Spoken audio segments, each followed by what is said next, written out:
Hello everyone, my name is Antoine from ATM Tech and welcome to the channel. What do you get when you take arguably the most specced out phone of 2020, fix all of its problems and then stick a matte back finish on it? The S21 Ultra, that's what you get. In this video I'm going to be talking to you about just why this may be the closest Samsung has ever come to making the perfect flagship phone. The S21 Ultra sits on top of Samsung's triple flagship lineup this year, ahead of the S21 and S21 Plus.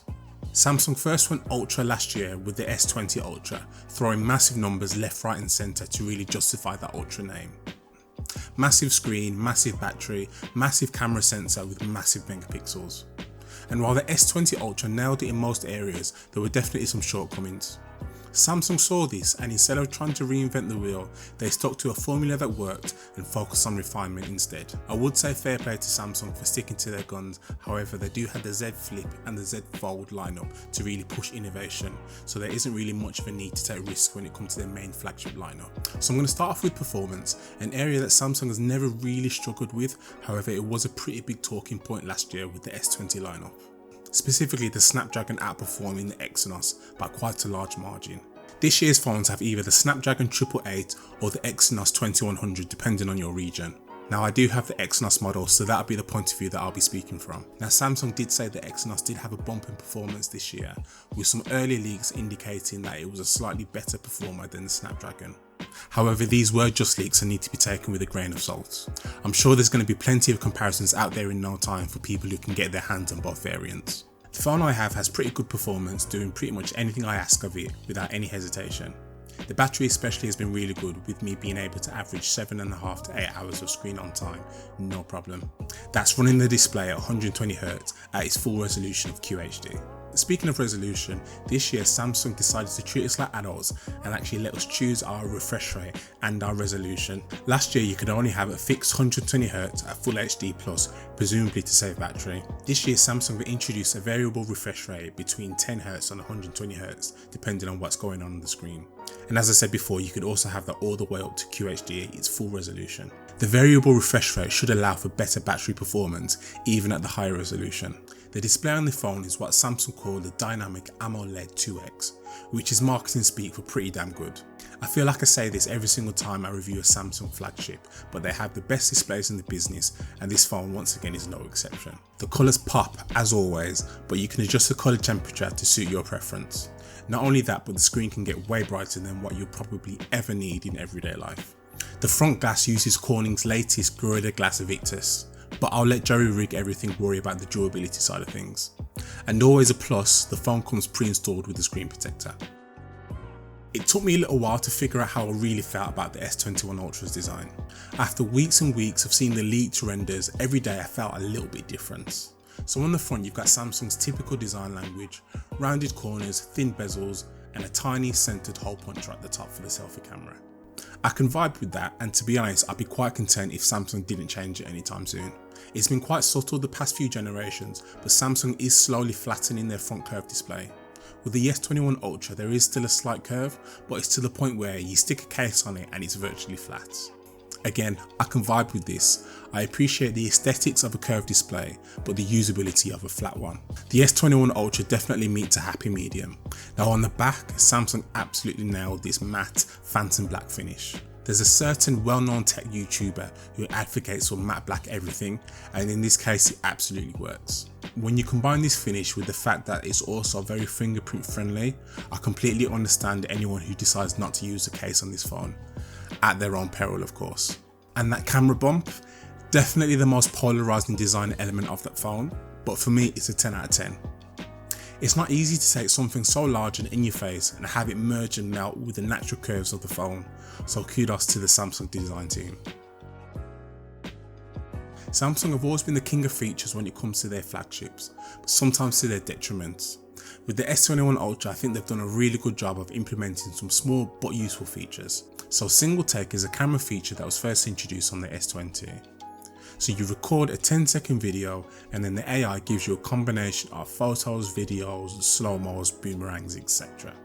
While it was a cool little feature, you were completely at the whim of the AI and you didn't have any influence over what kind of results you got. Now with the S21 Ultra, they've updated it so you can choose which options you do or don't want. Don't want boomerangs? Great, untick that. Only want filtered photos? Great, untick everything except that. It's just a small change, but it ensures that single take only gives you the results that you actually want, rather than ending up with a load of photos and videos you're going to discard anyway. Another thing that I really like is the fact that the Google feed is now part of the home screen by default. Now, as someone who uses the Google app several times a day for my news and updates, this was a really good feature for me, and what I think is the step in the right direction towards the Googleization of Samsung's version of Android. Previously, when you swiped from the left on the home screen, you got Samsung's own daily feed, which was largely useless. I'm guessing Samsung's data showed that it wasn't really used all that much, so it made sense to replace it with the Google feed. You do have the choice to go back to Samsung's daily feed, but you probably don't really want to. Now that I think about it, a lot of the standout features about this phone are related to the camera, so let's move on to that. So the 108 megapixel sensor makes a return, with better colours and better image processing. It's also capable of better low light performance. How much better remains to be seen, but it's definitely going to be something I'll be delving into when I make my full camera test, so make sure you subscribe for that. Initial images do look really good however, which isn't really much of a surprise when you consider that last year's S20 Ultra produced really good images anyway. So the other cameras on the back are a 12 megapixel ultra wide and interestingly 2 10 megapixel telephoto lenses, one at 3 times and one at 10 times. Samsung have also brought back the 100 times space zoom, with everything from 1 to 3 being handled by the 3 times telephoto lens, everything from 30 to 100 is handled by the 10x telephoto lens, and then everything between 3 times and 10 times is handled by a combination of the both. I hope that made sense. Now it may seem strange having 2 telephoto lenses, but when you consider that the max zoom range is 100 times, it kind of makes sense. If you only have a 3x zoom lens, everything starts to look pretty bad once you get past the 5 to 6 times range. And if you only have a 10x zoom, the range between 1x and 10x is pretty large, so everything between 3x and 9x looks bad. Having 2 telephoto lenses allows pretty much everything between 3x and 10x to be optically zoomed, which is a more usable everyday zoom range. The 100 times zoom is definitely improved from last year, with the image processing making your final photo come out a lot cleaner. There's also an AI-based stabilizer which locks onto what it thinks you're trying to zoom on to help give you a more steady image. This is all great, but I still stand by the idea that no one needs to zoom in that far for normal everyday reasons. Also, 8K is back. I don't know why. I think it's just a flex. It's not a very good flex, but that's the only reason why I think you have 8K in a smartphone. The phone records 8K at 24 frames at quite a low bit rate. I played around with some 8K footage and it was really hard to make it look good on anything other than the phone screen. I took some 8K footage into Premiere Pro, exported it out at its full resolution and then uploaded it to YouTube. And to be honest, it doesn't look great. But as I said, it looks really good on the phone, but there's no need for 8K footage on a phone. And I don't think you'll be seeing Hollywood studios ditching their Alexa cinema cameras for a bunch of S21 Ultras anytime soon. The last new feature I'm going to talk about is something called Director's View, which is a feature I think really appeals to the new generation of content creators. Simply put, it allows you to record a video whilst changing between the various cameras on the fly. So that's a camera. So there are 2 decent sized elephants in the room when it comes to the S21 Ultra. While you can get the phone in variants of 12GB or 16GB of RAM and 128, 256 and 512 megabytes of storage, there is no expandable storage in the phones this year. This has been a staple of Samsung flagships for quite a while now, so understandably a lot of people are upset. Now for me personally, this isn't really a big deal. I don't use micro SD cards and I probably never will. If my phone's that full, I think I'd rather just dump all my data onto my computer rather than just entrust it onto a tiny little micro SD card, which I will probably lose or leave in a phone that I need to give back. For me, memory cards are just temporary storage. I wouldn't feel comfortable having 128GB worth of memories on a micro SD card. That being said, I am fully aware that there are a lot of people that use them on a regular basis for different reasons from the ones I just said. For example, transferring data from a GoPro onto your phone so you can edit it. While I do understand the level of convenience, iPhone users have never had expandable storage and they seem to be okay for the most part. The other elephant in the room is the lack of a charging brick in the box. Now, as someone who has an entire drawer full of chargers, this has no real impact on me. However, I'm not ignorant, I understand not everyone is me. So the idea behind the omission of a charging brick is that Samsung want you to use a charger that you already have, with the intention of reducing waste. Now, Samsung do include a cable in the box, but the problem is that it's a C2C cable. Now, if you're upgrading your phone after 2 or 3 years, you probably don't have a charging brick that takes a Type-C connection. This C2C cable Samsung include in the box does allow for faster charging, but then you're left in a situation of, do I use my existing charger and get slow charging speed, or am I forced to fork out the money for a fast charger? A dilemma that Apple users were forced to go through not that long ago.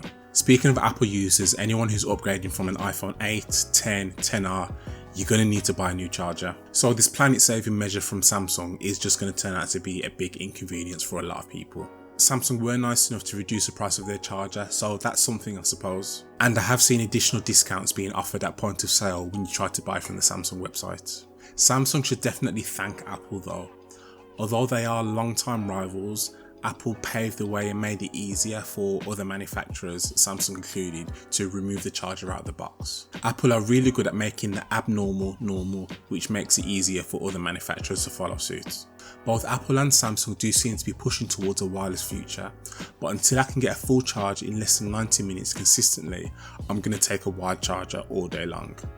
I tend to worry about my battery a lot less if I know I can just plug it in for 25 minutes and get 50% charge, something that just isn't possible with wireless charging right now.